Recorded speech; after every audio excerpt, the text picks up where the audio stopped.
Bienvenidos a Susurros del Micrófono. Son historias que se cuentan en voz baja por si lo que se narra pudiera escuchar. Apaga la luz y escucha con atención. Me llamo Marisol. Esto nos pasó hace unos años en Huasca de Ocampo, ese pueblo mágico de Hidalgo rodeado de bosques de oyamel, cañadas profundas y esas formaciones imponentes llamadas prismas basálticos. Quien conoce la zona sabe que ahí el clima cambia en minutos.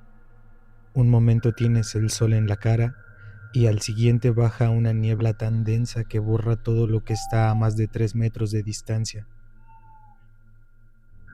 Dicen los lugareños que cuando la niebla cubre el suelo, el bosque deja de ser un lugar de paseo y pasa a ser territorio de otros.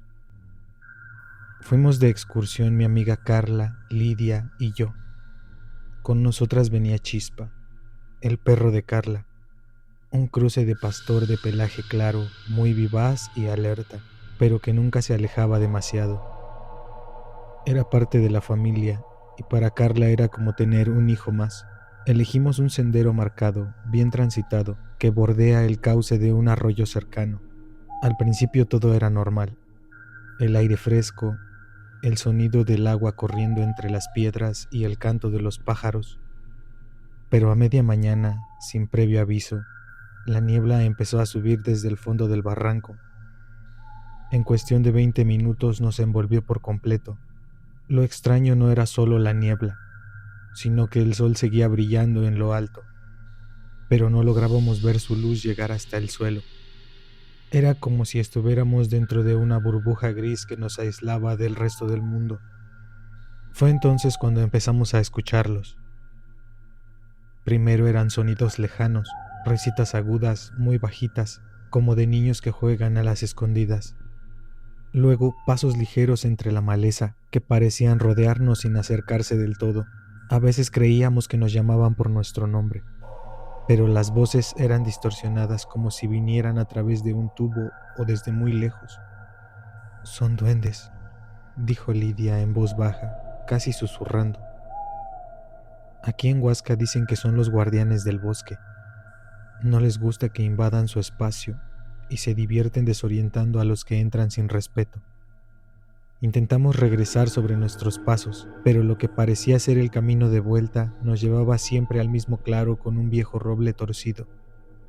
Caminamos durante lo que calculamos que serían 2 horas sin avanzar ni retroceder. El tiempo parecía haberse detenido. No sentimos hambre ni sed, ni vimos que la luz cambiara para indicar que el día avanzaba. Todo permanecía igual, estático, inquietante. Chispa, que hasta entonces había caminado tranquilo, empezó a ponerse nervioso. Se paraba de golpe, olfateaba el aire con el pelo erizado y gruñía hacia los lados, como si viera algo que nosotras no podíamos distinguir. Carla lo calmaba hablándole suave, acariciándolo y diciéndole que todo estaba bien, aunque en su voz ya se notaba el miedo. De repente, el perro soltó un ladrido fuerte y desesperado y salió corriendo, disparado hacia la espesura. «¡Chispa!», gritó Carla, y corrió tras él unos pasos, pero la niebla se lo tragó al instante. Las 3 empezamos a llamarlo, a gritar su nombre con el corazón apretado, pero en lugar de oír sus ladridos, escuchamos algo que nos heló la sangre. Aullidos de dolor, agudos y cortados, mezclados con esas risitas agudas, más cercanas y más burlonas que antes. Sonaban aquí y allá, a la derecha, a la izquierda, adelante, atrás, como si estuvieran en todas partes al mismo tiempo.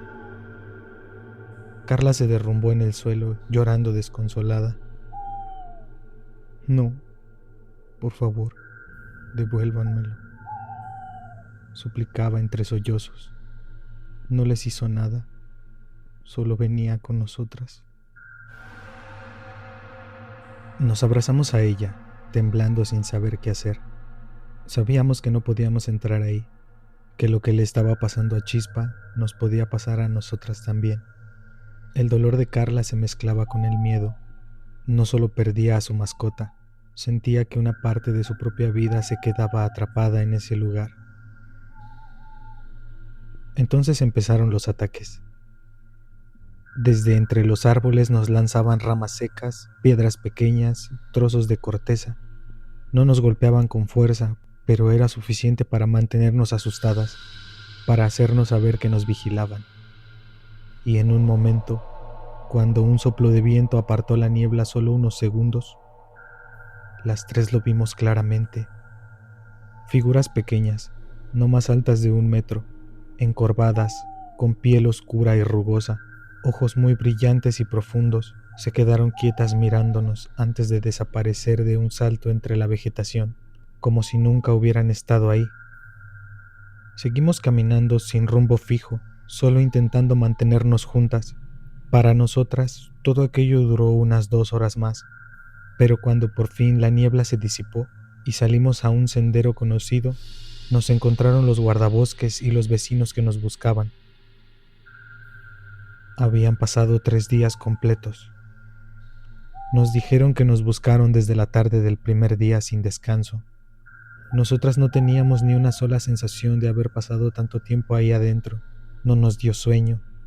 No sentimos que oscureciera ni que saliera el sol de nuevo. Para nuestra mente y nuestro cuerpo, solo habíamos caminado durante unas 4 horas. Chispa nunca apareció. No encontramos rastro de ella, ni huesos, ni rastro de sangre. Simplemente desapareció, como si el bosque se la hubiera tragado. Años después, cuando Carla vuelve a escuchar el viento entre los árboles o ve una niebla espesa bajar de las montañas, se le aprieta la garganta y se le llenan los ojos de lágrimas. Dice que a veces le parece oír el ladrido de Chispa muy lejos y junto a él esas risitas agudas que no se le han borrado de la memoria. En Huasca nos enseñaron algo aquel día. En esos bosques no somos nosotros los dueños. Hay algo más antiguo, más profundo, que habita ahí. Y si entras en su territorio, ellos se encargarán de recordarte que solo eres una visita. Gracias.